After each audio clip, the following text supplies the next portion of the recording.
Bonjour les fous de la food. Ici, c'est Virginie Legrand, chef à domicile épicurienne et hyperactive avec un parcours très atypique. Dans mon podcast, Passion sans modération, vous retrouverez tous les 15 jours des personnalités implantées dans la gastronomie d'aujourd'hui, des vrais amoureux du goût et de la vraie cuisine, des experts, tous enrobés d'une passion communicative. On parlera terroir, saveurs, créativité, artisanat. On vous racontera des histoires qui croustillent, des initiatives qui pétillent et qui font briller les yeux. Et on en a bien besoin aujourd'hui.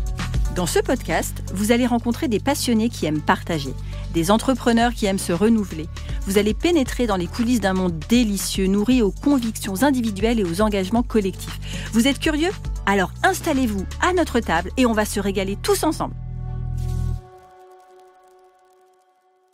C'est la rentrée. Le moment parfait pour se laisser emporter par l'énergie, les idées neuves et les inspirations. Ici, dans mon podcast, dont j'enclenche dès ce matin la 4e saison, on célèbre l'hospitalité comme un art de vivre, on libère la créativité pour réinventer le quotidien, on cultive la convivialité qui nous rassemble et on explore la sensorialité qui éveille tous nos sens. Que ce soit en cuisine ou derrière un micro, je cherche toujours la même chose, la vibration humaine, les belles connexions. J'interroge, j'écoute, je cueille les mots et je me régale, littéralement. Parce que dans chaque voix que je tends à mon micro, il y a une façon unique de faire rayonner la sphère culinaire. Tous me partagent à chaque fois leur amour inépuisable du métier bien fait. Recevoir ces personnes, c'est déjà une fierté, mais c'est aussi ma façon de célébrer une gastronomie confidentielle, mais essentielle. Aujourd'hui, je reçois à mon micro Sophie Roulet, experte et formatrice en vin, fondatrice de la société Involuté Vin, qui organise des cours d'œnologie et des ateliers pour des expériences sensorielles inoubliables. Bonjour Sophie. Bonjour. Tristan Lafontas, fondateur du club Pépite, qui rassemble les plus grands passionnés de gastronomie en France. Bonjour Tristan. Bonjour. Alex Carrette, un maître d'hôtel dynamique et engagé qui forme et met à disposition des services d'hospitalité pour chefs à domicile et traiteurs. Bonjour Alex. Bonjour. Et Thomas Auger, fondateur du restaurant Bistronomie Canopée, situé rue de Londres dans le 8e arrondissement. Bonjour Thomas. Bonjour Virginie. Alors Sophie, ladies first, peux-tu nous expliquer les étapes de ton parcours qui t'ont mené à l'œnologie ? Alors moi, j'ai commencé par des études de lettres, comme toi Virginie, me semble, Oui. qui m'ont amenée vers un diplôme de grande école de commerce, Audencia. Et puis j'ai exercé pendant plus de 10 ans en marketing dans un grand groupe. J'ai fait la stratégie marketing, entre autres. Et puis j'avoue qu'au bout de 10 ans, j'étais encore jeune et je commençais à m'ennuyer. Et j'ai fait une rencontre un soir qui était déterminante. J'ai rencontré une vigneronne qui a un très beau domaine en Bourgogne et qui, en parlant, m'a dit qu'elle recherchait des personnes pour s'occuper de l'export de son vin. Et j'ai commencé à travailler avec elle parce que je souhaitais me rapprocher de tout ce qui est terrien, de tout ce qui est gastronomie également, puisqu'à la base, moi, je suis une passionnée de gastronomie. Voilà, ça a été ça, le déclic. Donc un coup de foudre qui n'était pas du tout prévu. Non, c'était pas du tout prévu. Et puis d'un autre côté, je voulais aussi m'occuper différemment de mes enfants. J'avais 2 enfants que j'ai toujours d'ailleurs. Oui, cette phrase était bizarre. Tu les as laissés sur le côté. Voilà, non, âge hyper approché. Donc il me fallait vraiment changer de vie. Et puis ça s'est fait assez naturellement. En fait, c'est la gastronomie et le vin qui m'ont amenée à fonder Involuté. J'ai commencé par l'export en vin et ensuite j'ai fondé Involuté. Du coup, pourquoi Involuté ? Le nom ? Le nom, parce que je cherchais un nom qui soit assez poétique pour parler de vin, pas trop technique, mais en même temps qui me rapproche de la nature. Involuté, c'est un adjectif pour qualifier l'inclinaison de la feuille quand elle suit, par exemple, le soleil. Oh, Voilà. c'est tellement Oh, c'est poétique. trop Poétique, c'est mignon. J'aime beaucoup. Voilà. Ah, mais on adore, on valide. Voilà. Et du coup, ça aussi, ça t'est apparu, ce nom ? J'ai un petit peu cherché dans mon petit Robert, et mon petit Robert m'a dit qu'Involuté, Oui, parce qu'à c'était cette assez époque-là, sympa. on regardait encore les dictionnaires. Voilà, exactement. C'est ça. Exactement. Et moi, j'ai toujours des dictionnaires à la maison. Voilà, j'ai trouvé que c'était assez joli et je voulais aussi un nom qui parle de la nature, puisque pour moi, à la base du vin, il y a la nature. Très bien. Alors, je crois que le pont est très vite fait. Avec Thomas. Oui. Pourquoi avoir choisi le nom Canopée ? Un peu pour la même raison, pour cette raison de nature en fait. Je voulais qu'il y ait une image qui soit assez simple et naturelle, très lisible. Et la canopée, ça me parlait, parce que c'est la strate supérieure des forêts. Et c'est l'endroit où il y a le plus de biodiversité. Et en fait, cette richesse, pour moi, ça faisait comme un mini-monde en apesanteur. Et je trouvais ça hyper joli, hyper poétique. Donc l'objectif dans le restaurant, c'était de reproduire exactement la même chose. D'avoir une pluralité de cultures, de différences. On a été pioché avec le chef dans pas mal de cultures gastronomiques différentes pour justement un petit peu reprendre cet état d'esprit du tout qui fonctionne ensemble et de recréer un mini-monde végétal. Ça, du coup, c'est l'idée philosophique de base, mais tu l'as reproduit aussi matériellement dans le restaurant avec la décoration, qui est très, très végétale. Exactement. Il y a des pièces maîtresses, en décoration. Pour moi, il y a le côté végétal sur tout un pan de mur, parce que je voulais reprendre ça, mais on a aussi eu la chance de trouver un lieu où qui est assez profond, et finalement, sur tout un pan de mur, qui a toute la profondeur avec un grand mur en pierre, qu'on a habillé de lumière, et ça vient faire une belle balance. C'est assez chaud. On a reproduit tout ça pour que ce soit un lieu qui soit accueillant, que ce soit comme un petit refuge végétal en plein Paris. Un vrai cocon où j'adore aller. Un vrai cocon, exactement. Clairement. Merci beaucoup, Thomas. Alex, oui. Alors, on fait la suite. Donc, toi, tu es maître d'hôtel. Quelles sont, selon toi, les 3 qualités indispensables pour être un maître d'hôtel, non seulement professionnel, mais inoubliable? Premièrement, comme je l'ai toujours dit, l'anticipation. Je pense qu'on doit tous l'avoir dans notre métier. On doit toujours anticiper ce qu'il se passe, ce que aussi bien le client, le marié, on doit toujours avoir un coup d'avance. La conscience professionnelle, qui est très important, où faire son travail, c'est bien, mais pour moi, on doit toujours faire plus, parce que c'est un métier où on aime donner, on aime partager. Donc donner plus, c'est quelque chose que l'on doit avoir en nous. Il y a également le feeling, la courtoisie, la fiabilité. 3 catégories, c'est pas assez suffisant pour parler de nous, mais je pense que ce sont les caractéristiques principales pour nous. La courtoisie. La courtoisie. La courtoisie, le respect, gentil, on part du principe que ça fait avoir partie un grand du sourire. job. Le sourire. Le sourire, bien entendu. Je vais au restaurant, quelqu'un ne sourit pas, fait la gueule, j'ai pas envie d'être avenant avec cette personne. Donc nous, dans l'équipe... Et surtout, on parlait de service en off tout à l'heure. Moi, clairement, si c'est moins bon, mais qu'il y a un très bon service, je prends plus que si c'est très bon et il n'y a pas de bon service. Bien vu. Donc ça commence à être très, très intéressant. Alors, tu as dit que tu t'es limité à 3. Et si on en mettait 2 de plus? La fiabilité, la présentation, pareil, comme je vois quelqu'un qui est présentable, bien habillé... Tout présentable, c'est toujours un plus. On va moins emmerder quelqu'un qui est carré sur lui, plutôt propre, que quelqu'un qui est négligé, ou justement va dire tout de suite, il représente le travail qu'il doit faire. Mais tu as déjà recruté des gens qui étaient négligés? Enfin, qui viennent de manière... Moi, au boulot, je leur demande d'arriver en civil, tenue full black, comme ça on est plutôt neutre. Après, dans la vie de tous les jours, je les vois, mais ce que t'es à l'extérieur, c'est pas forcément ce que t'es au niveau du travail. Donc, je peux être avec des gens bizarres en dehors, mais au niveau du boulot, ils vont être exceptionnels. De toute façon, dans ce milieu, on est tous bizarres. Voilà, c'est vrai, il faut qu'on ait une identité. Donc, oui, pour moi, c'est important. Et quel lien tu tisses avec eux, en fait? Comment tu les recrutes? Comment ça L'énergie. se passe? Ah oui, l'énergie, on voit quelqu'un qui a pas de lumière, on le sent en lui, il donne pas quelque chose parce qu'on doit donner, tout de suite ça m'intéresse pas. Quelqu'un qui va donner de la lumière, au travail il va donner davantage. Donc du coup je veux travailler avec des gens comme ça. Très bien, merci. L'énergie, oui, c'est ce qui nous réunit autour de cette table aussi. Merci beaucoup Alex. Tristan, alors en quoi le club Pépite est-il un club d'hédoniste plutôt qu'une simple plateforme de vente? Et puis on va rappeler ce qu'est le mot hédoniste. Ça peut aider. Si tu me poses cette question, c'est que j'ai raté quelque chose dans la communication de Pépite, parce que on est évidemment beaucoup plus qu'une simple plateforme de vente. Les ventes, c'est vraiment un outil qu'on utilise pour accomplir notre mission. Donc Pépite, on est dans une quête perpétuelle de trouver tout ce qui se fait de mieux dans le monde de la gastronomie, que ce soit au niveau des produits, ce qu'on mange, mais aussi des vins et des chefs. Un de nos outils, c'est en effet de faire des ventes, puisque dans cette quête perpétuelle, notre mission collective de tous les membres du club, c'est de faire du bien dans le monde de la gastronomie. Et faire du bien, ça passe en partie par apporter le plus de visibilité possible aux gens qu'on veut mettre en avant, artisans, producteurs, vignerons, chefs, mais aussi en leur apportant de l'argent. Et notre modèle économique, en effet, c'est tous les mois, on fait une vente d'un nouveau artisan, producteur, à qui on va apporter une très belle visibilité, mais aussi beaucoup d'argent. C'est des ventes qui génèrent maintenant plusieurs dizaines de milliers d'euros par vente. En 5 ans, on a dépassé les 3 millions d'euros de chiffre d'affaires qu'on a rapporté à ces gens-là. Mais une fois de plus, ça, c'est juste un outil. Bravo. Et on fait plein d'autres choses dans ce club. Parce que tu fais des événements aussi. On fait aussi beaucoup d'événements. Quels sont les types d'événements que tu proposes? Les événements principaux, ce sont les préouvertures de restaurants. Toujours dans cette même quête d'être à la fois à la recherche de ce qui se fait de mieux, qui sont les restaurants qui ouvrent aujourd'hui, qui demain seront multi-étoilés ou juste parmi les plus grands au monde. Également, on va apporter du soutien à ces gens-là parce que on s'est rendu compte assez rapidement que le jour de l'ouverture d'un restaurant, c'est un immense moment de fragilité dans la vie des chefs. Si c'est des gens extrêmement connus, l'inquiétude, c'est que tout le monde les attend au tournant. Et donc, qu'il y ait des mauvaises notes dès le premier jour, alors que forcément, le premier jour, on sait bien que tout ne peut pas être parfait. Et on a déjà eu des histoires assez dingues.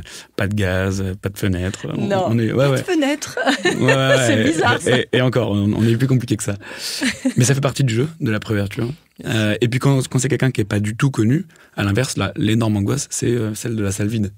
Et donc, nous, on vient avec cette double casquette, à la fois d'être dans la recherche de ce qui se fait de mieux, mais aussi d'apporter du soutien à ces gens qui travaillent comme des dingues pendant des mois et des mois pour ouvrir leur restaurant et qui sont contents qu'on arrive ce premier jour avec que des gens hyper bienveillants qui payent leur menu. Pour une préouverture, c'est pas tout le temps le cas. Et qui vont pas faire de mauvais feedback. En fait. C'est une vraie communauté bienveillante. Ouais, c'est important. Très belle communauté de gens qui sont ultra passionnés et très bienveillants. Ouais. Super, merci beaucoup Tristan. Alors, ouverture de resto, moi je pense à Thomas. Comment ça s'est passé l'ouverture ? C'était pas la question prévue, mais tu nous racontes, est-ce que tu avais des fenêtres ? Est-ce que tu avais du gaz ? J'avais du gaz, j'avais à peu près tout. Et pour le coup, alors nous, on a tout fait. Enfin, je voulais vraiment incarner CEA et on a fait. Alors, il y avait une question économique évidemment, mais il y avait aussi la volonté de faire les choses. Et en fait, les transformations, moi, je les ai faites. J'ai fait les travaux. À 50%, on va dire que j'ai fait les travaux moi avec mes mains. Et le but, c'était vraiment d'incarner tout ça, d'incarner ce lieu-là. Donc, il y avait pas de.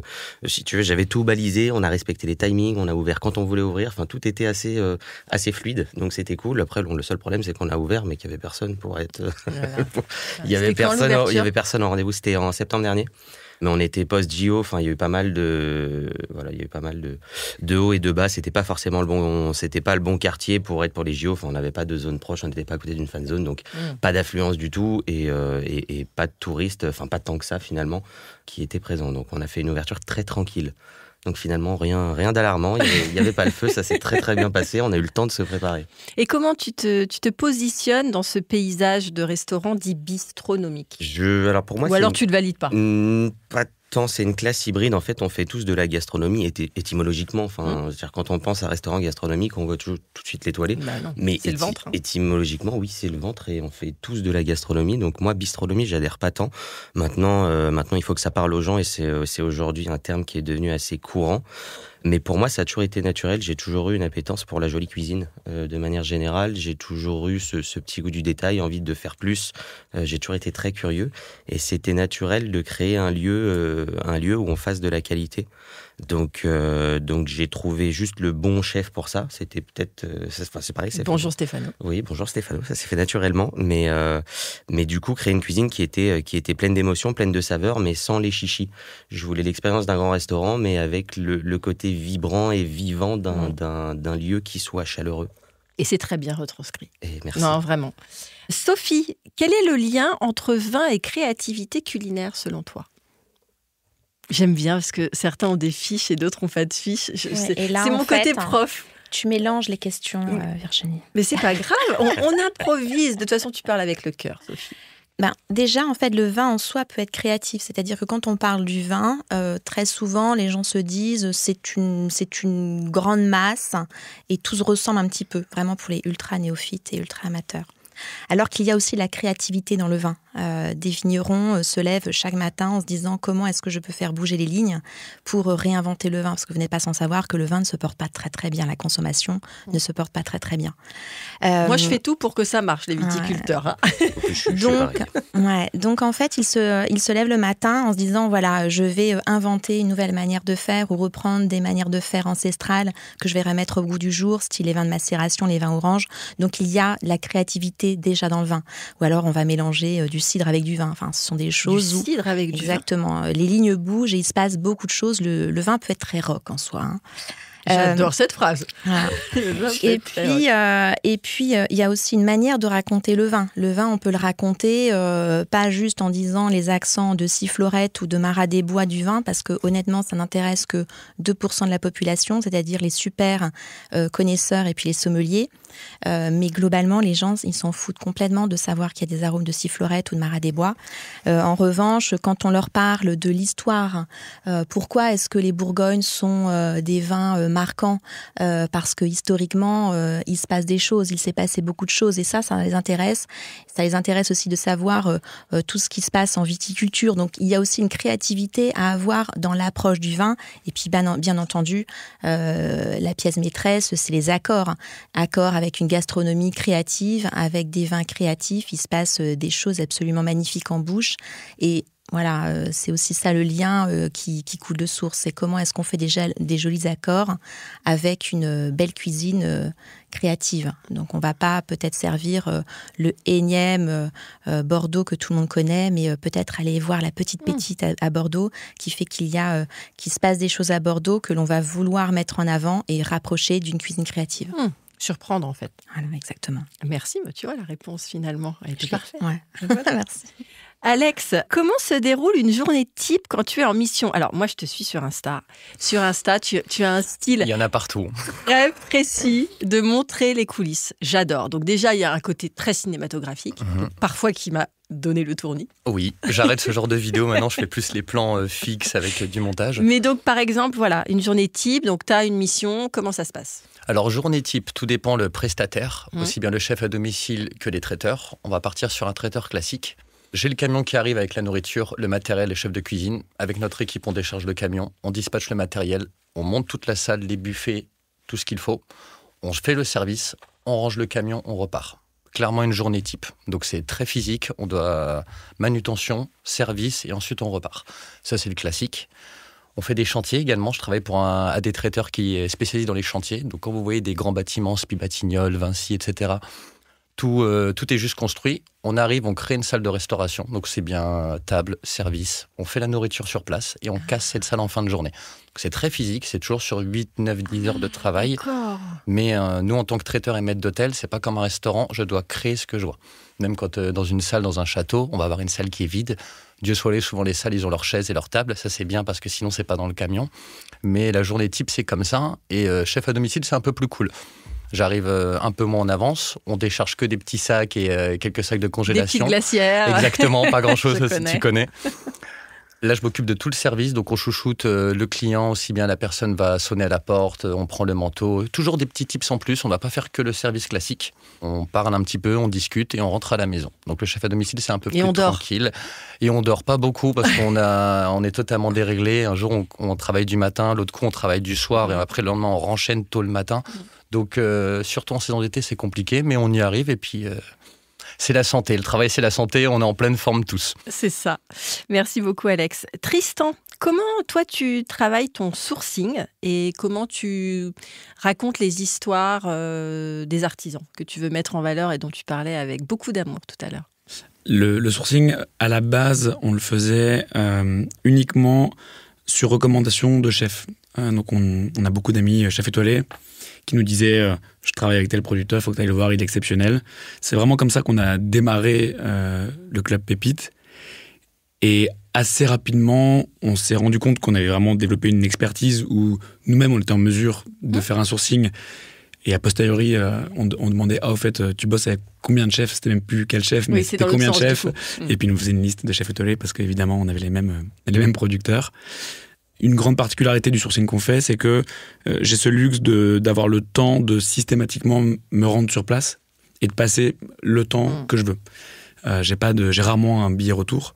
Donc, j'arrive pour rester quelques heures et des fois, je reste même quelques jours sur place pour à la fois m'imprégner de l'univers des gens qu'on veut mettre en avant dans ce club. On n'a pas beaucoup de place, c'est une vente par mois sur la partie produit et une vente par mois sur la partie vin.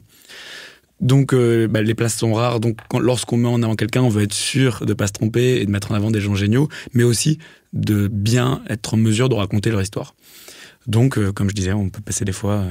Même, je suis resté plus d'une semaine quand c'est à l'étranger, chez des producteurs, à dormir chez eux et à passer des moments hyper précieux, tant du côté professionnel que personnel. Oui, parce que tout s'entremêle. Tout s'entremêle, bien sûr. Et c'est au moment du deuxième verre que souvent on a des informations intéressantes. Le fameux. qu'on peut pas avoir avant, même si on n'est pas obligé de boire pour avoir des informations importantes. Oui, mais c'est sympa. C'est la convivialité. Non, mais voilà, c'est un luxe que je me suis offert. C'est vraiment d'avoir ce temps quasiment illimité. Si je considère qu'il faut que je reste plus longtemps, je reste plus longtemps. Et ça nous permet de raconter des histoires.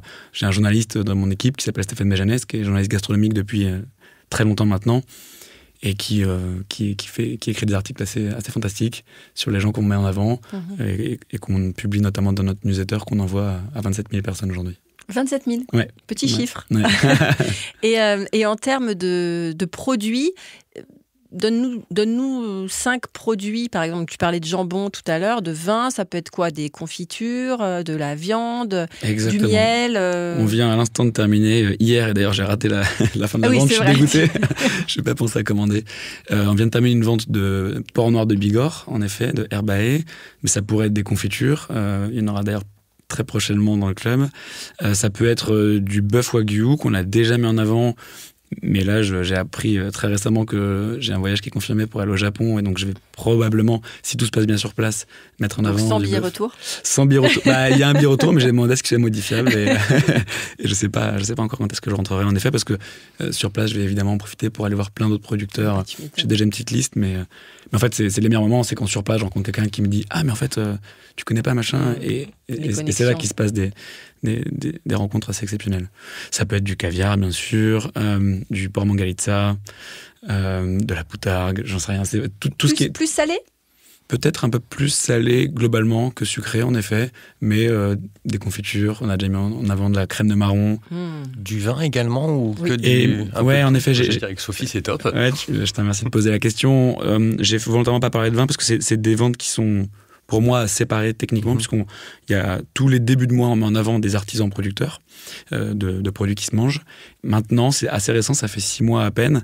Et également, tous les mois, maintenant, on met en avant des vignerons et vigneronnes qu'on adore, qui bossent super bien, et sur un modèle légèrement différent, où voilà, on a mis en avant les vins de Jérôme Bretaudeau, donc de grands noms comme lui, qui est maintenant très connu évidemment, ou même d'institutions, je pense à Jackson par exemple, qu'on va mettre en avant bientôt. Et Gérard Bertrand aussi? Pas encore. Pas encore. Pareil, on n'a pas beaucoup de place, là c'est compliqué parce que mon sujet c'est 1 par mois, et là je reçois... Ouais, ça vous limite vachement. Énormément. Mais c'était ta volonté. C'est volontaire. On ne veut pas devenir un supermarché en ligne. L'idée c'est pas ça, l'idée c'est faire la rareté moins... aussi, du coup, la rareté, l'exclusivité, c'est ça qui fait que les gens attendent ce rendez-vous peut-être? La rareté, elle est là, mais elle n'est pas créée artificiellement. En fait, pour que ce modèle du club fonctionne, il fallait, ça je m'en suis rendu compte dès le début, qu'on soit dans un temps long et pas à la Amazon, je clique et le lendemain je reçois chez moi. Nos membres ont compris ça et sont prêts lorsqu'ils commandent du porc noir de Bigorre par exemple, jusqu'à hier soir, malheureusement pour moi. Ils savent que leur colis sera livré. En fait, ils savent même pas quand il sera livré. Ce sera dans plusieurs semaines. Et en fait, c'est un peu Noël. D'un coup, on avait oublié qu'on avait commandé ça et on a un colis qui arrive et ah ouais, putain, trop bien. Mais pour que notre modèle économique fonctionne, on devait être sur un temps long comme ça, avec des ventes qui soient très espacées et un mode de livraison qui soit lent. En gros, la clé du modèle économique de Pépite, c'est que le sujet de la trésorerie, il est porté par les membres. C'est-à-dire que les membres, c'est de la pré-vente, c'est eux qui vont payer. Une fois qu'ils ont payé, à la fin de la vente seulement, on transmet la commande aux artisans, producteurs, vignerons, vigneronnes. Et dès qu'ils ont fait la dernière livraison, nous, on les paye le lendemain. Ce qui fait qu'on est d'excellents payeurs pour des gens qui parfois ont un peu de problème, parce qu'il y a certains restaurants, pas tous, qui mettent du temps à payer. Ouais. Et donc nous, on arrive, on leur dit, pour eux, c'est une bénédiction. Et souvent même, c'est une surprise, ils nous envoient un texto en mode « J'ai déjà reçu le virement, comment vous avez fait ?» C'est génial. Ouais, ça, c'est très important pour moi. Ouais, t'as vraiment cette parole de soutien, de supporter l'artisanat. C'est notre mission. C'est hyper important. Ouais, vraiment, toutes les décisions qu'on prend, à chaque fois, on se pose la question de savoir, est-ce qu'en faisant ça, on va continuer à apporter plus de soutien aux artisans, producteurs, vignerons et chefs comme en avant. Bravo. Merci. Bravo. Sophie, alors toi, tu organises des ateliers. Est-ce que tu peux nous donner les thèmes que tu crées, qu'on puisse se projeter si on a envie de faire appel à toi, tes clients? Est-ce que c'est plus particulier, professionnel, le temps, combien de temps ça dure, comment ça se passe? Alors ma clientèle, elle est essentiellement professionnelle, avec des clients qui viennent du monde des affaires, qui viennent de l'IT, du luxe également.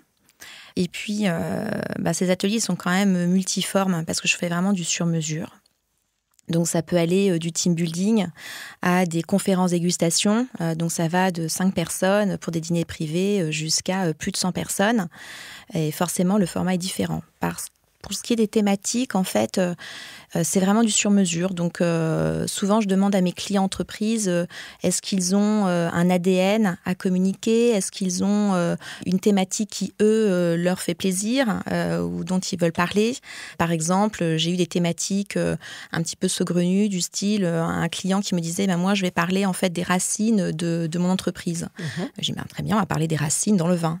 Il avait un petit peu peur, puisque tenir 1h30 ou 2 heures sur la thématique de la racine, ça lui paraissait un petit peu épique. Et en fait, ça s'est très bien passé parce qu'il y a beaucoup de choses à parler, beaucoup de choses à dire sur la thématique de la racine. Donc vraiment, je fais des choses vraiment très sur mesure. Alors ça peut aller de l'atelier très classique, Bourgogne versus Bordeaux, ou alors le Pinot dans tous ses états. Mais c'est aussi et surtout ce qui m'amuse et ce qui est ma valeur ajoutée propre, parce que j'ai fait des études de lettres, c'est d'aller au-delà et de proposer des thématiques qui sont différentes. Par exemple, parler de la racine pendant 1h30 ou 2 heures, voilà, il faut pouvoir extraire la substantifique moelle de la chose pour pouvoir intéresser tout le monde. Et c'est justement ces thématiques-là qui intéressent les gens, et peut-être moins le Pinot. Ou la sifflorette. Ou la sifflorette, exactement. Et puis, j'utilise beaucoup mon support littéraire pour faire des clins d'œil. C'est aussi pour ça que j'ai travaillé avec Drouin, par exemple. Quand il y a des thématiques qui leur sont soufflées par leurs clients, qui veulent qu'on leur parle de littérature et de vin, ou de Balzac ou de Zola pendant 1h30 en leur parlant de vin, on n'est pas beaucoup sur le marché en France à pouvoir faire ça. Enfin, en tout cas, je ne sais pas. Moi, j'ai pas croisé d'autres personnes pouvant faire ça. Donc, on est vraiment là sur des micro-niches. En tout cas, pour répondre à ta question, c'est vraiment des ateliers très multiformes. Tu fais des accords ? Je fais beaucoup d'accords. Accords mets et vins. Les accords que les gens adorent, c'est le renouveau des accords vin et fromage. Les accords vin et fromage, tout le monde connaît, mais comment est-ce qu'on peut renouveler ces accords ? Eh bien, en faisant des accords avec des champagnes, avec des fromages, en prenant des vins blancs de macération, par exemple, et certains fromages, ou en apportant une petite touche disruptive, comme le chocolat, qui va se glisser entre vin et le fromage et qui va permettre de renouveler les accords. Autrement, les accords vin et chocolat, il y a aussi beaucoup de choses à dire. Et également, quand un chef fait appel à mes services, c'est aussi coller à son besoin, à sa cuisine qui est par définition très intime, et donc faire des accords qui collent vraiment à son ADN à lui. Très intéressant, on va travailler ensemble. Thomas, alors justement, il y a plein de traits d'union. Comment tu pilotes, toi, la sélection des vins que tu proposes à tes clients ? Avec mes émotions. Essentiel. C'est un petit peu la même chose. Moi, je suis passionné par le vin. C'est quelque chose qui m'intéresse énormément. Et si tu veux, je me suis toujours dit, c'est pas dans un bouquin que je vais apprendre ça. Et c'est un peu comme la gastronomie, finalement. C'est de la curiosité, c'est aller chercher, c'est aller goûter, c'est découvrir des vignerons, c'est goûter plusieurs cuvées du même vigneron, voir quelle est sa pâte à lui, et en fait, tout ça, c'est hyper riche. Et j'essaye de retranscrire ça. Alors évidemment, il y a les accords mets et vins qui sont très importants. Et l'objectif, c'est de coller, c'est de pas être en complète déconnexion avec la cuisine qui est proposée. Donc moi, dans mon cas, avec celle de Stéphano. Mais très souvent, je fais appel aux émotions des gens. C'est-à-dire que moi, j'aime assez l'idée de pas leur montrer la carte, jamais. Et juste d'aller chercher, parce qu'en fait, on a tous nos biais. Et si on a une carte devant les yeux, on va se diriger tout de suite vers ce qu'on se connaît parce que c'est sécurisant. Et c'est dommage, puisque Canopée, c'est un peu la découverte. L'objectif, c'est de se laisser faire. Donc moi, ça se passe globalement comme dis-moi ce que tu aimes et je te dirai ce que tu bois, en fait. Non, mais c'est très bien. C'est ça aussi qu'on cherche dans les restaurants. C'est à se laisser guider. Ouais. Et puis je trouve que souvent, je dis, avec l'accord, tu me donnes ce que tu penses être le meilleur pour mon palais, quoi. Mais après, il y a aussi une notion de goût, parce qu'évidemment, c'est quand même subjectif, le goût. Et moi, je leur pose toujours la question de ce qu'ils aiment, parce que ça me permet d'orienter, d'aller dans la découverte, mais de pas être complètement à l'opposé. Parce que si jamais, comme le disait Sophie, s'il y a du vin orange, du vin de macération, et que la personne, elle déteste ça peut être le meilleur accord du monde. Si elle n'aime pas ça, Alors, ce vin orange, on peut faire un petit point de ce vin orange, là, parce qu'on en parle beaucoup. On aime, on n'aime pas. Je crois que j'ai dû en goûter une fois. C'est quoi, ce vin orange ? Alors, en fait, on en parle beaucoup, mais c'est la manière antique de faire du vin. C'est-à-dire que c'est de cette manière-là que l'on faisait le vin Petit avant. moment culture. Voilà. Ça vient de l'est de l'Europe, du centre de l'Europe.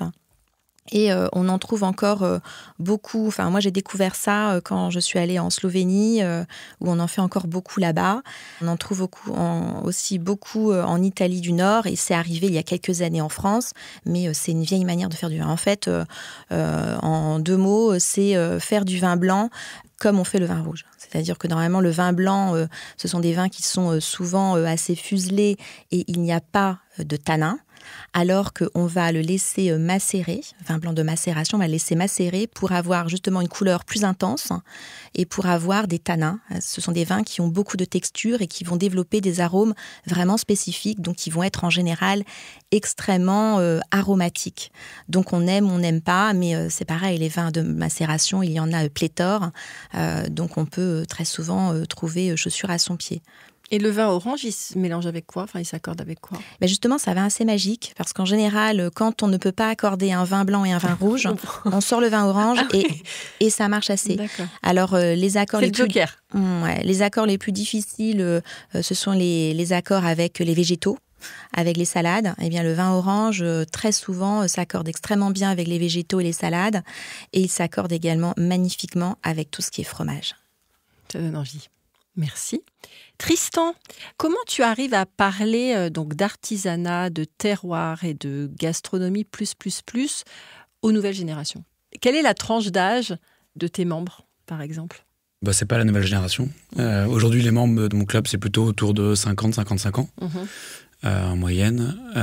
Mais on a un membre qui a 18 ans, donc il y a quand même de tout le monde, de tous les âges dans ce club. Et pour m'adresser aux personnes qui m'écoutent, y compris la nouvelle génération, je pense que depuis le début, j'ai une candeur qui...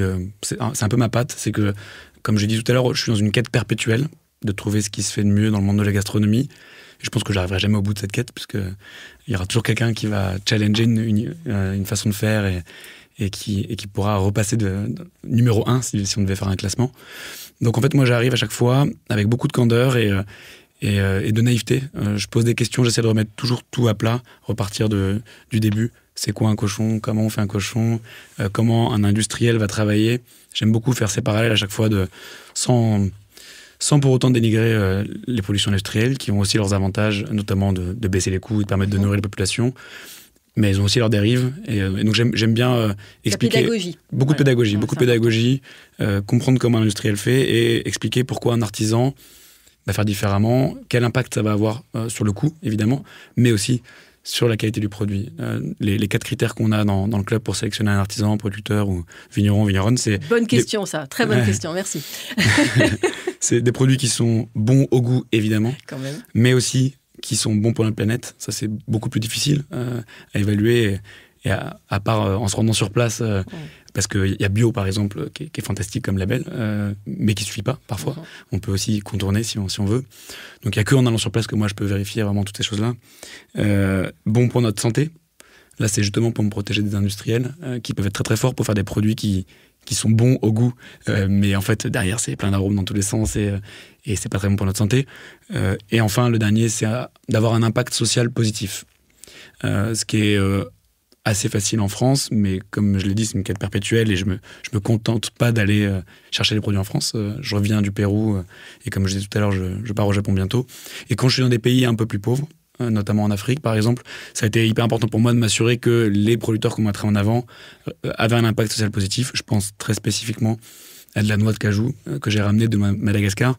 Pour ceux qui connaissent le sujet, la noix de cajou, c'est très compliqué et il y a un acide très très fort dans les noix de cajou quand on les enlève à la main, quand on sépare l'amande de la noix et c'est beaucoup en Inde où il y a des femmes, malheureusement c'est beaucoup des femmes qui font ça, qui ont le bout des doigts complètement rongé par cet acide. Ah ouais. C'est vraiment catastrophique et rares sont les endroits dans le monde où on fait de la noix de cajou en protégeant ses salariés. Donc c'était hyper important pour moi de me rendre sur place et de pouvoir pousser toutes les portes, poser des questions à tout le monde pour m'assurer que ce que j'allais vendre n'avait pas d'impact social négatif en l'occurrence. Et le Pérou, tu as été chercher quoi au Pérou? Du café au Pérou. Ouais. Très bien, ok, merci. Alex, est-ce que toi tu as travaillé déjà en tant que maître d'hôtel dans la restauration traditionnelle ou tu n'as fait que de l'événementiel? J'ai fait 12 ou 13 ans de restauration classique et je me suis orienté depuis 3 ans vers l'événementiel, tout en ayant fait beaucoup d'événementiel en même temps. En parallèle le week-end, par exemple? Exactement. J'ai commencé chez Sodexo Prestige au siège de la BNP Paribas où je bossais du lundi au vendredi, pas le soir, pas le week-end. J'avais 18 ans, donc de là, je bossais en boîte de nuit les week-ends. Je faisais des extras dans les restaurants où ma mère avait des amis où elle pouvait me faire bosser. Donc c'est vraiment dedans. J'ai toujours cherché après ça. Et quelle différence tu fais entre les deux ? Alors, différence, comme j'explique souvent, quelqu'un dans la restauration peut faire de l'événementiel. Quelqu'un dans l'événementiel peut pas faire de la restauration parce qu'il faut une formation. Événementiel, tu suis ton responsable, tu suis la ligne, tu fais ça, il n'y a pas de problème. Restauration, tu vas dans un restaurant, commis, chef de rang, barman, s'il n'a pas une formation, comment gérer un rang, il faut faire marcher ça, etc., il est mort. Donc du coup, vraiment, nous, c'est plus facile, on va dire, notre boulot. Tant que ton responsable tient la ligne, tout le monde peut suivre. Et donc, Voilà. finalement, tu as voulu faire l'événementiel pour le côté peut-être plus libre aussi ? J'en avais marre de la routine, de voir tout le temps les C'est mêmes complet. personnes, d'avoir des horaires atroces, les coupures, etc. On n'a pas de vie, on travaille. Bon, je travaillais toujours les week-ends, les jours fériés, à Noël, etc. Sauf qu'aujourd'hui, on gagne beaucoup plus en événementiel qu'en restauration classique. Donc c'était plus, j'avais besoin de changement, casser la routine. D'accord. Voilà. Donc, ça fait 3 ans. Ça fait 3 ans que je me mets vraiment à fond dedans. On a monté notre boîte où je forme des maîtres d'hôtel, je les dispatche chez les autres traiteurs. Donc du coup, moi, en faisant mon métier à moi, j'ai fait en sorte de le développer. Et passé la trentaine, on a envie un petit peu de monter un petit peu plus. Et du coup, il y a combien de maîtres d'hôtel, grosso modo, là, dans Nous, ta on base ? est une vingtaine d'auto-entrepreneurs, du coup, qui sont avec nous à plein temps, qu'on peut dispatcher. Et durant les fortes saisons mai, juin, juillet, heureusement, maintenant, on a des applications où je peux avoir des maîtres d'hôtel en auto. Donc, niveaux qui sont différents, mais du coup, je peux les appeler le jour même pour les avoir. Donc ça, c'est un petit plus. Mais on garde notre équipe à nous, parce que quand tu as ton équipe à toi, tout se passe bien durant le service. C'est fluide. Il y a pas on n'a pas besoin de les regarder, monter le buffet, etc. Il va le monter exactement comme toi tu veux. Et pendant ce temps-là, tu peux aller voir le client qui dit il faut changer ça. Super. Merci beaucoup, Alex. Thomas, alors toi, tu as parlé de Stéphano, le chef. Oui. Alors, quel lien tu établis avec lui ? Comment vous composez les menus ? Est-ce que c'est vraiment une co-création ? Est-ce qu'il te propose, tu amendes, il a carte blanche ? Comment ça se passe ? Oui, c'est un travail conjoint. Parce qu'en fait, avec Stéphano, ce qui est génial, c'est que tout est naturel. En fait, on a la même vision de la gastronomie, on a la même vision du partage, la même exigence dans ce qu'on veut en rendu final. Donc, en fait, tout est assez simple. On va chercher des produits. Il a énormément d'idées. Il a une créativité qui est de talent folle. aussi. Folle. Beaucoup Oui, de talent. de talent. Oui, c'est vrai qu'on peut avoir des idées sans pouvoir les mettre en œuvre. Il a les deux.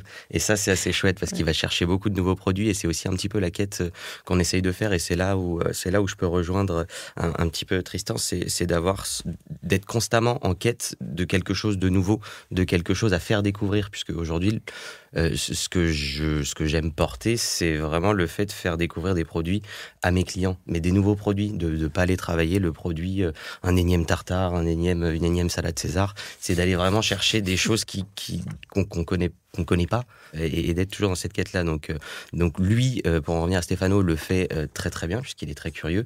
Moi aussi, il y a des fois j'ai des envies de saveur et il arrive à mettre en assiette un petit peu moi ce que je peux avoir dans la tête. Ouais, exactement. Après, évidemment, il y a la phase où j'ai un rôle un peu plus concret, c'est de faire passer... La contrainte budgétaire, peut-être ? Exactement, toute cette énergie folle et toute cette... Et après, il faut que ça passe par le prisme de la réalité. Et qu'est-ce qu'on peut faire ? Qu'est-ce qu'on peut pas faire ? Est-ce que c'est trop barré ? Est-ce que c'est pas assez barré ? Et c'est un peu ça qui est chouette. Okay. C'est qu'il y a vraiment plein de folie. Et après, on essaie de transmettre une émotion par cette folie. Tu nous dis combien de couverts à Canopée ? On en a une 50aine. Ça dépend. On en a un petit peu plus, mais j'essaye de jamais blinder le restaurant pour une raison simple, c'est que je préfère la qualité à la quantité. Ce que je veux, c'est que tout le monde passe un bon moment. Et s'il y a trop de monde, moi, j'ai plus de temps à passer avec chaque client. J'ai pas le temps de créer du lien.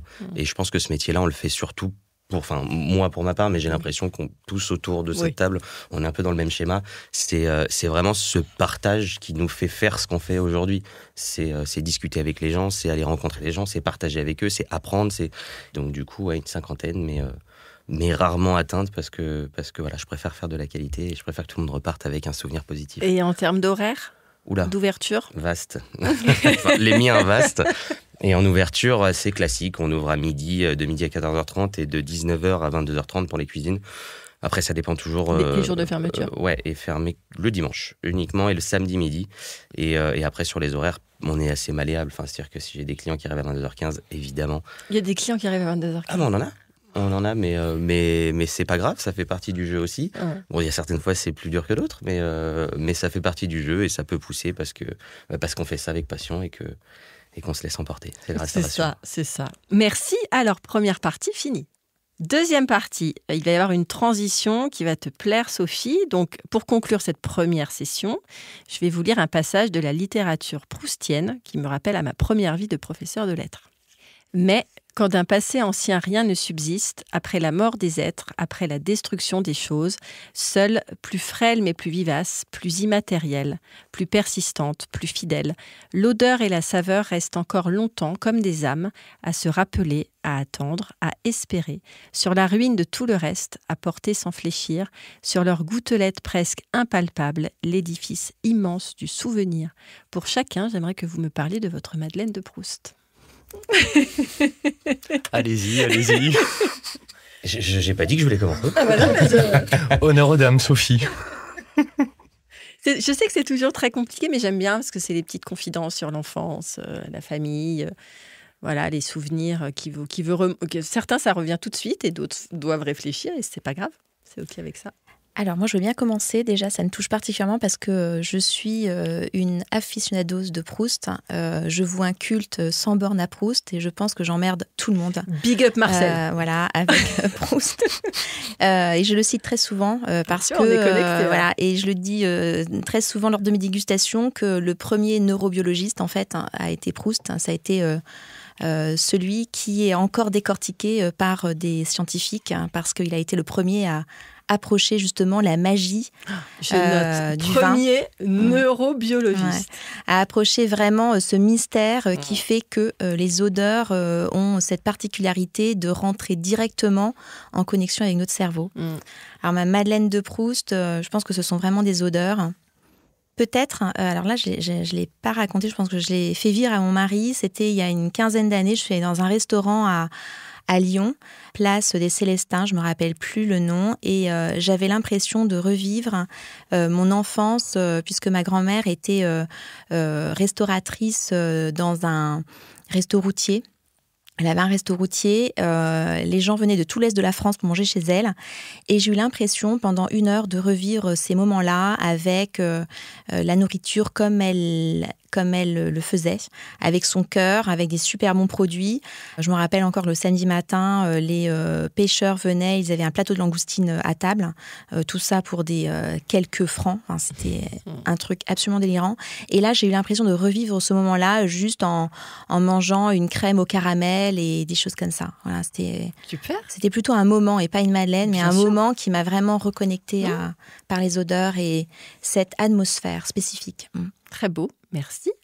Qui se lance ? Et moi, je peux commencer. Ça vous laisse le temps, les autres, là. Ouais, je dirais que c'est pareil. Moi, j'ai jamais eu... alors, petit, dans l'enfance, j'ai jamais été très connecté avec la gastronomie. J'avais des parents qui travaillaient beaucoup. Donc, c'était du plat très, très rapide, du plat réchauffé ou du plat préparé le soir.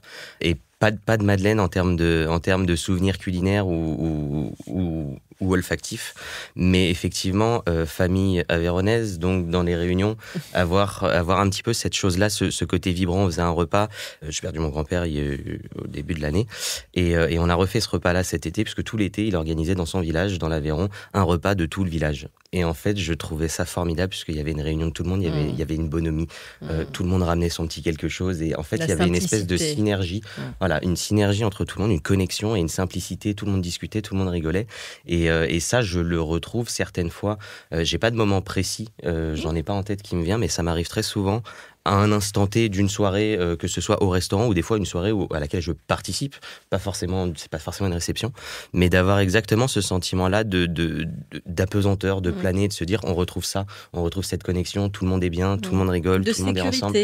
Je pense que ça me rappelle à ça. Enfin, je crois que c'est pour ça que je me suis orienté vers ça. Enfin, mon grand-père, lui, avait des cafés. Il était bistrotier. Il en a eu en banlieue parisienne et il en avait dans l'Aveyron. Et je me suis reconnecté un petit peu à ça, à cette volonté d'union, en fait, qu'on soit tous ensemble et qu'on partage le moment. Enfin, c'est beau tout ça. Alors, Alex, Tristan, Alex ?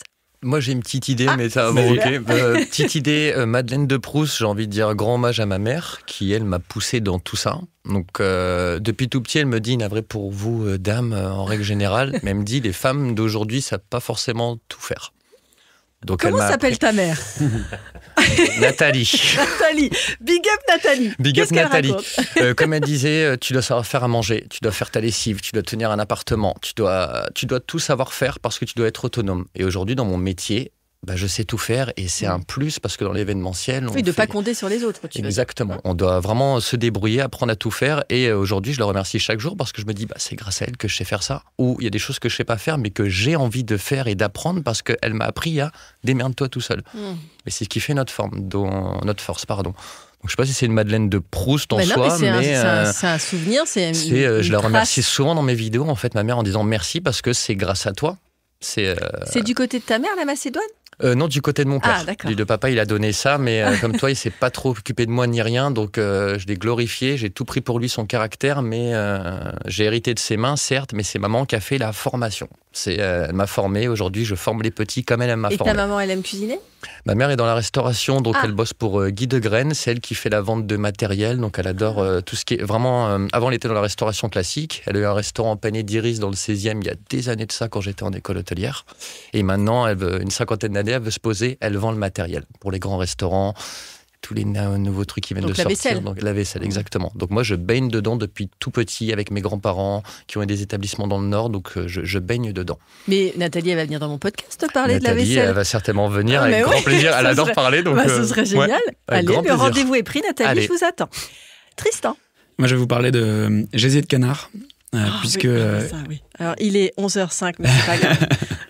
Quand j'étais enfant, un peu comme toi, famille pas très gastronomique et plutôt modeste financièrement, mon père, malgré tout, avait envie d'éduquer mon palais et donc, quand il pouvait, de temps en temps, il m'emmenait au restaurant. Mais ce qui est marrant, c'est que c'est un restaurant que je voyais comme le luxe absolu, alors que c'était, je me souviens très bien, le HDB, l'hôtel de Bourgogne à Orléans. C'était un restaurant d'hôtel déjà. Et pour moi, le luxe absolu, c'était de manger gésier de canard, et souvent, c'était suivi d'andouillettes frites. Et j'avais l'impression de vivre ma meilleure vie à ce moment-là. T'étais le roi du monde. Complètement. Donc pour moi, c'était vraiment un mets très qualitatif, c'était le gésier de canard. Donc j'adorais ça. Et puis, le temps passant, je me suis rendu compte que c'était pas forcément le plus classe du monde. Surtout quand j'ai vu que ça se vendait par vingtaines dans les pochons. À Carrefour. Ouais. Et donc, j'ai complètement arrêté d'en manger pendant des années et des années. Sans vraiment m'en rendre compte. Et très récemment, dans le Club Pépite, on a mis en avant des éleveurs de canne criachera. C'est une race endémique du Pays Basque. Et eux font du foie gras. Un foie gras hallucinant, probablement un des meilleurs que j'ai été amené à manger. On les a remis en avant récemment dans le club. Et à ce moment-là, ils nous ont dit « Ah, on a maintenant ce qu'on n'avait pas à l'époque, on a maintenant des gésiers de canard. Est-ce que tu veux qu'on t'en envoie » Et par défaut, j'étais un peu en mode « Ouais, bon, gésier de canard, bof. » Donc, ils m'en ont envoyé. Et tu t'es réconcilié. Là, la Madeleine de Proust, vraiment... surtout que non seulement je me considère comme un expert en gésier de canard, mais en plus... Là, ils faisaient 2 fois la taille de ceux que j'avais l'habitude de manger. Ils étaient exceptionnels. Et d'ailleurs, ce que j'ai compris récemment, c'est que un canard qui a une vie normale, c'est-à-dire qu'il mange des vrais grains et pas de la bouillie toute la journée, il a un gésier qui est beaucoup plus gros, beaucoup plus développé, parce que c'est ce gésier qui lui permet de digérer. Bien sûr. Donc s'il mange de la bouillie toute la journée, il a un gésier qui est musculeux. Il n'y a pas de muscle. Donc là, ce gésier de canard, rien d'y penser, ça me donne faim. Oui, tu nous fais frissonner là. Très bien, merci pour vos petites madeleines. Qu'est-ce que vous avez toujours dans votre réfrigérateur ? On a le droit de dire du vin. Hein, c'est exactement ce que je pensais. C'est terrible. C'est pas... On ne juge personne, Thomas. On ne juge personne. Non, mais moi, je suis très peu chez moi. En vérité, je passe ma vie au restaurant, je mange au restaurant. Donc dans mon réfrigérateur... Tu te laves au restaurant. On n'est pas loin. Mais non, du coup, effectivement, j'ai que des denrées non périssables dans mon réfrigérateur, toujours. Et le vin me paraît être quelque chose de très bien. Évidemment. Très bien. Vin blanc, champagne ? Non, blanc beaucoup. Blanc, j'aime beaucoup, parce que le rouge, je le mettrais pas au réfrigérateur. Non. Mais non, blanc surtout, le champagne, je suis pas un grand fan de champagne. En réalité, c'est pas... Ok, donc une petite bouteille de vin blanc. Voilà. Très bien. De préférence un peu gras. Alors moi, dans ma cave à vin maintenant, puisque pour mes 40 ans, on m'a offert une magnifique cave à vin, donc j'ai pas mal de vin en effet dedans. Dans mon frigo, ça tourne énormément, puisque ça dépend des ventes pépites. Et, alors j'ai de plus en plus de gens, évidemment, qui m'envoient aussi des produits pour que je les goûte en espérant que je vienne après les rencontrer. Donc il n'y a pas un produit qui reste en permanence dans mon frigo, d'autant plus que je cuisine peu et je mange peu chez moi. Au final, je suis constamment... soit je fais des événements en pépites et donc je suis dans des restaurants, soit si je suis chez moi, j'ai plus tendance à sauter les repas pour compenser les festins qu'on se fait dans le club. Donc là, par exemple, qu'est-ce qu'il y a aujourd'hui dans ton frigo ? Aujourd'hui, un dernier produit les pépite. fameuses confitures dont je parlais tout à l'heure. J'ai un petit peu de caviar. Qu'est-ce que j'ai d'autre ? J'ai quelques pâtés de porc nord de Bigorre. Ah là là. C'est pas mal ça déjà. Entamés, donc c'est pour ça qu'ils sont au frigo. C'est pas mal déjà, ouais. Super. Alex ? Principalement, moi je bois pas plus que ça d'alcool, mais j'aurai toujours de la bière, du champagne, du blanc, parce que j'adore inviter du monde à la maison. J'adore cuisiner, donc j'ai toujours du beurre dans mon frigo. J'ai 3 livres de beurre, j'en ai au congélateur, parce qu'avec du beurre, tu fais tout avec du beurre. Que ce soit des pâtes, des pommes de terre, des légumes. Donc il y aura toujours du beurre, moi, au frais. Et de l'alcool pour les amis. Très bien. Sophie ? Bon, moi j'ai une cave bien fournie, effectivement, enfin j'en ai même 2, voilà, mais dans mon frigo j'ai toujours du beurre salé. Je suis bretonne, donc c'est vraiment la Bien base. évidemment. Voilà. Toujours. La base. La base. Très bien. Non, mais c'est vrai, c'est vrai. De toute façon, moi, souvent, les réponses, c'est beurre, alcool, fromage. Voilà, de temps en temps des gens qui disent un petit peu de légumes, quelques fruits, etc., des herbes. Mais bon, de manière générale. Si on avait pu sortir du frigo, moi j'aurais répondu des œufs par contre, parce que c'est voilà. vraiment un produit que j'ai systématiquement chez moi, que je trouve fantastique parce qu'il coche toutes les cases. Bien sûr. C'est très abordable, c'est bon pour la santé, bon pour notre planète, impact carbone très bas par rapport à toute viande. Donc ça, c'est un produit que j'aime beaucoup. La déclinaison de l'œuf avec un œuf, t'as C'est 10 000 recettes. Bien sûr. Ah oui. Juste un peu de beurre. Voilà. Je viendrai chez toi. Ouais. Merci. Alors, j'aimerais qu'on se projette autour d'une table. Bon, on est déjà autour d'une table, mais pour un dîner.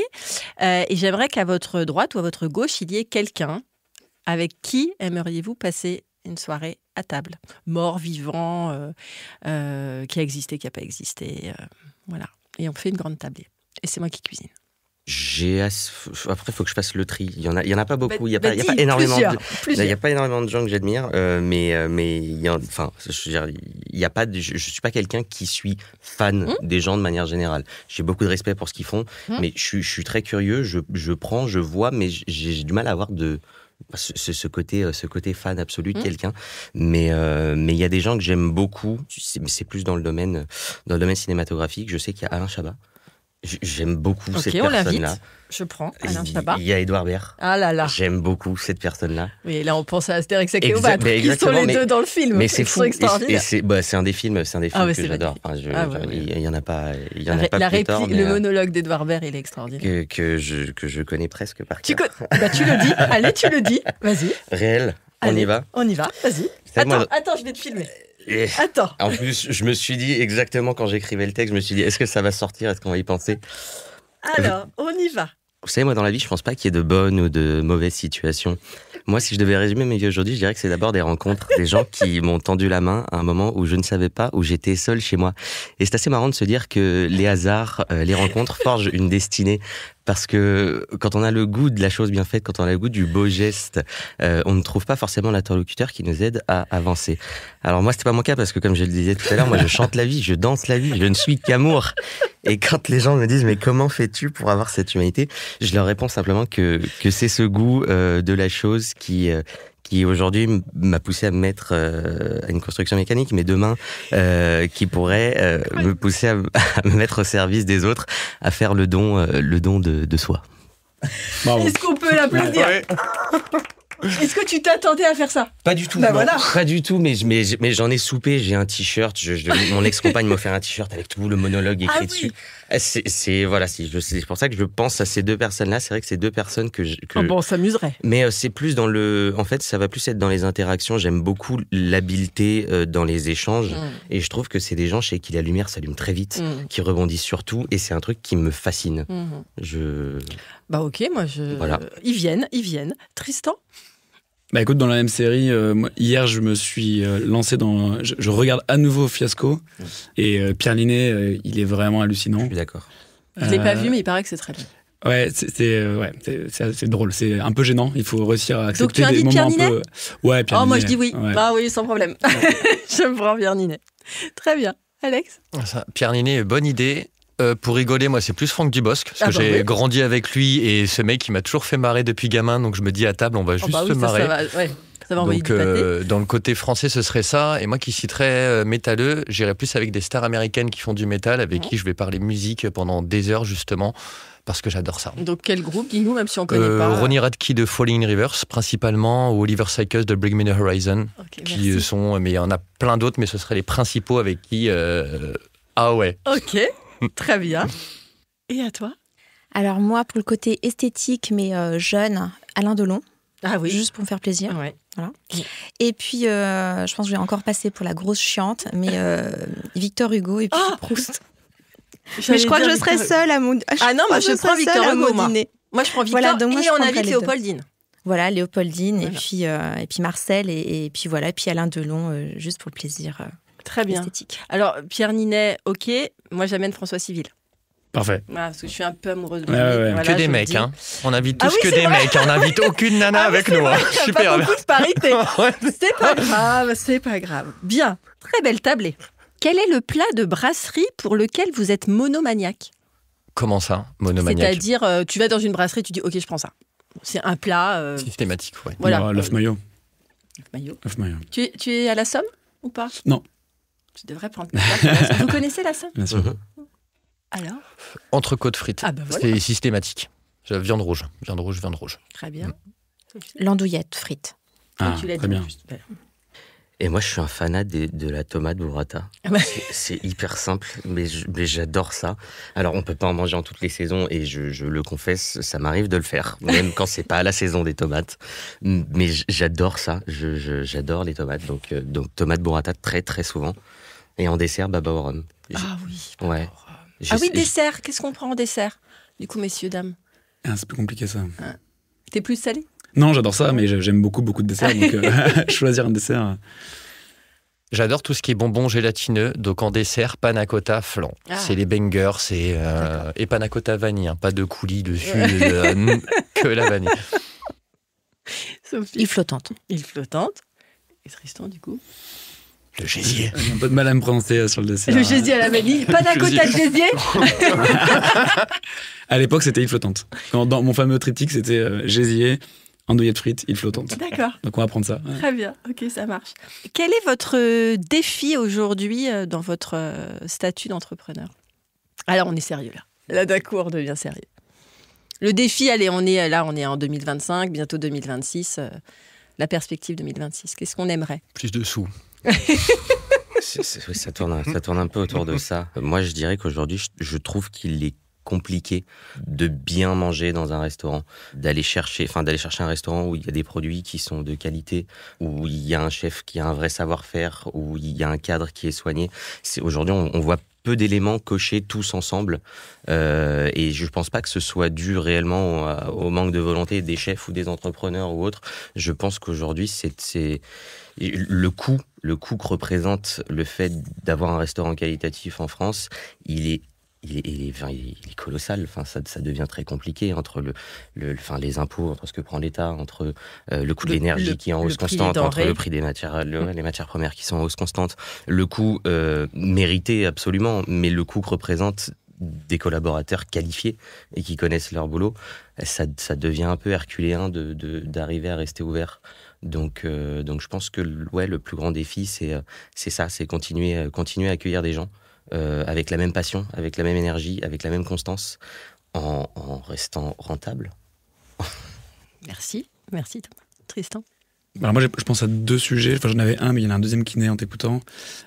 Donc le premier, c'est sûrement de trouver un moyen de répondre à cette problématique. On ne pourra pas tout régler, mais aujourd'hui, on est fort de plus de 800 membres dans le club, et c'est des gens qui sont hyper engagés, qui adhèrent à notre mission de soutien, des gens qui font bien, et je cherche en ce moment un moyen d'apporter du soutien financier, tout bêtement, aux restaurateurs qui bossent super bien et qu'on met déjà en avant dans le club à travers des préouvertures. Mais comment prolonger ce soutien qu'on apporte à ces chefs?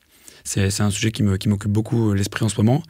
Et à titre personnel, mon gros sujet d'entrepreneur, c'est un peu un problème de riche, mais c'est comment gérer la dernière ligne droite. Là, on est à 810 membres dans ce club sur 1000. On sait que les 1000, on va s'en rapprocher très rapidement.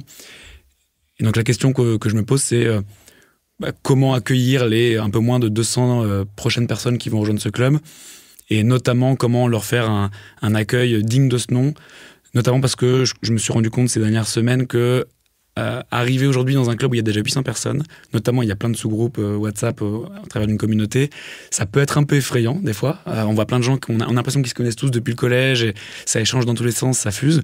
Et donc là, mon enjeu, ça va être de réduire, mettre un numerus clausus sur le nombre de nouveaux membres qui pourront rejoindre le club chaque mois, ce qui nous permettra d'augmenter encore plus la qualité de l'accueil de ces personnes-là. Très bien. Sophie ?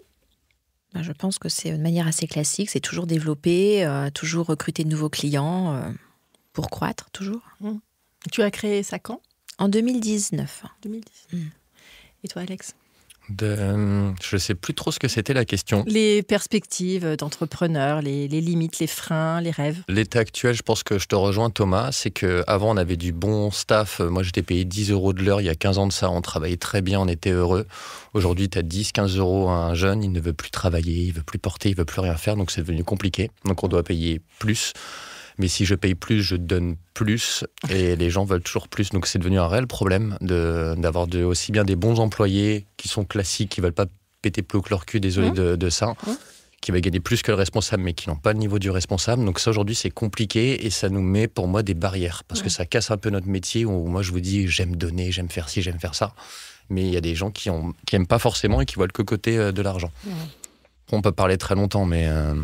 C'est des petites barrières aujourd'hui vis-à-vis de ça qu'on nous met dans les roues, parce qu'on a un travail artisanal, quelque chose de physique, et nous, on nous met trop de côté, en fin de compte, où on se tue la santé là actuellement. Donc c'est un truc, j'aimerais qu'on remette l'église au milieu du village. Exactement. Très bien. Merci, mais c'était bien aussi de parler de ça. Trop bien. Alex.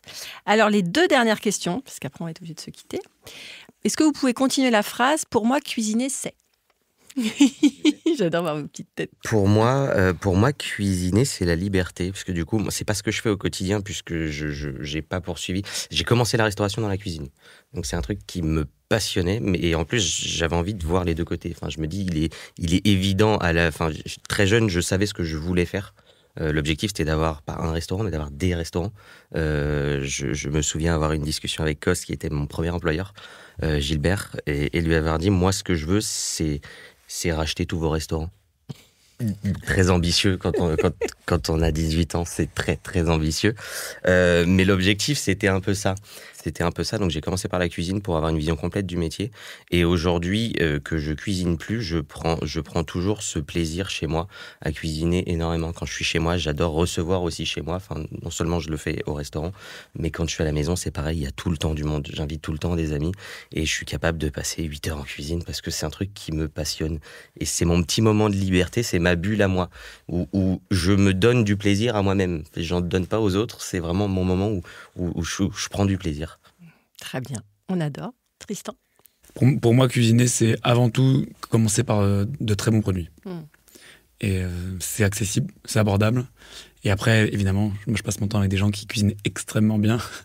Donc il y a moyen de les transformer, d'en faire des choses incroyables, mais juste un très bon jambon, déjà... C'est pas un très bon jambon, voilà, tranché avec un bon verre de vin, c'est déjà pas mal. C'est déjà génial. Alex ? J'ai envie de dire cuisiner, c'est donner, mais j'ai envie d'être un petit peu plus... j'ai envie de dire cuisiner, c'est comme faire l'amour. J'ai déjà eu ces réponses-là, tu sais, c'est vrai. On donne, on a des sentiments, on aime préparer, on met du temps. Il y a beaucoup de choses qui englobent tout ça. Et c'est pour ça que la cuisine... Numéro 1, en France, là, on est les meilleurs en cuisine. On aime donner, on fait attention à tout. On va avoir le sens du détail, du produit, comme on va avoir de tout ça. Donc c'est hyper important. Donc je pense que c'est comme l'amour, c'est quelque chose qui doit durer sur le temps, qui doit faire du bien et qui fait plaisir à tout le monde. Merci pour la métaphore. Avec on aime plaisir. beaucoup l'analogie. Merci Alex. Sophie ? Alors pour moi, cuisiner et ouvrir une bouteille de vin, c'est un acte militant. Je fais toujours extrêmement attention à ce que j'achète, en ayant toujours en tête l'impact que ça a derrière. J'inculque ça à mes enfants. Elles n'écoutent bien entendu pas, puisqu'elles ont 19 et 17 ans et demi, donc elles n'écoutent pas forcément, parce que ce que je dis est faux, par définition.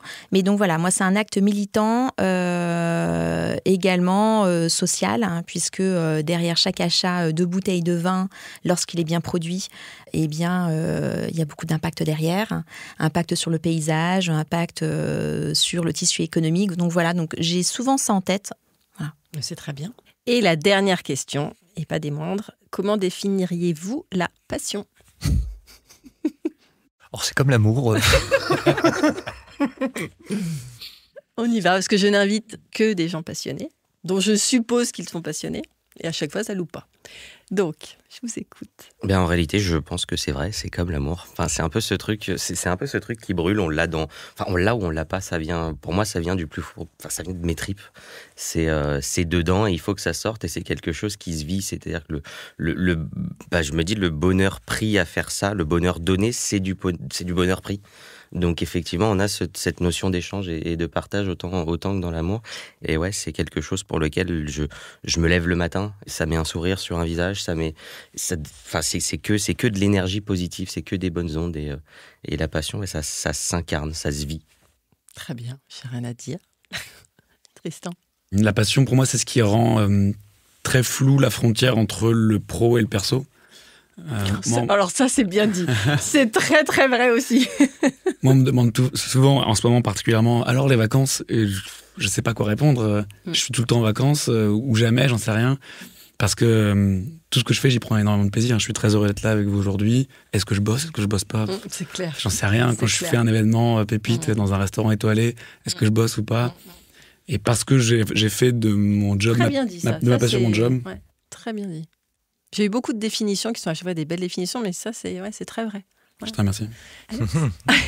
La passion, je vois surtout ceux qui n'ont pas de passion. Ceux qui n'ont pas de passion, ils n'ont pas de magie. Que nous, on a tous une passion, donc aussi bien la nourriture, l'art, la musique. Dès qu'on a une passion, on a quelque chose qui brûle en nous. C'est ce que tu disais, Thomas, et c'est ce qui fait qu'on vibre aujourd'hui. Donc je pense qu'on a besoin de passion. Et dans notre métier, on a quand même un réel cœur à travailler. À ton tour, Sophie. Très beau. Pour moi, la passion, c'est intrinsèque à nos activités. Je ne vois même pas comment est-ce qu'on peut être dans le milieu de la gastronomie et de l'œnologie et du vin sans passion. Pour moi, c'est juste incompatible parce que c'est intrinsèque à ces univers. Donc, je ne sais même pas comment ça peut exister. Oui, c'est vrai. C'est vrai. Après, il y a des gens qui le font par pur matérialisme, utilitarisme, mais je crois que ça ne dure pas. Non, ça ne dure pas. Merci, je vais être obligée de conclure. Pas envie, 1h08, on est pas mal. On n'est pas encore dans le top 3, mais vous êtes pas mal. Alors, je conclue. Ce podcast, c'est devenu bien plus que des mots dans un casque. C'est un lieu des rencontres, des regards, des convictions et des confidences. Ils ont tous cette flamme, l'amour du bon, du vrai, du beau, et surtout l'envie de faire les choses bien. Ce sont ces voix-là que j'aime faire entendre ici, avec chaleur, avec respect, avec admiration. J'ai aimé tous les 4 entendre votre engagement, votre vision, votre faim de partage et de créativité. Vive la magie, qu'elle ne s'éteigne jamais. Merci Sophie. Merci. Merci Tristan. Merci. Merci Alex. Grand plaisir. Et merci Thomas. Et merci à toi. Ce fut une rentrée donc sous le signe du goût, de l'audace et du partage. Et à bientôt pour de nouvelles aventures. Ça y est, notre rencontre prend fin.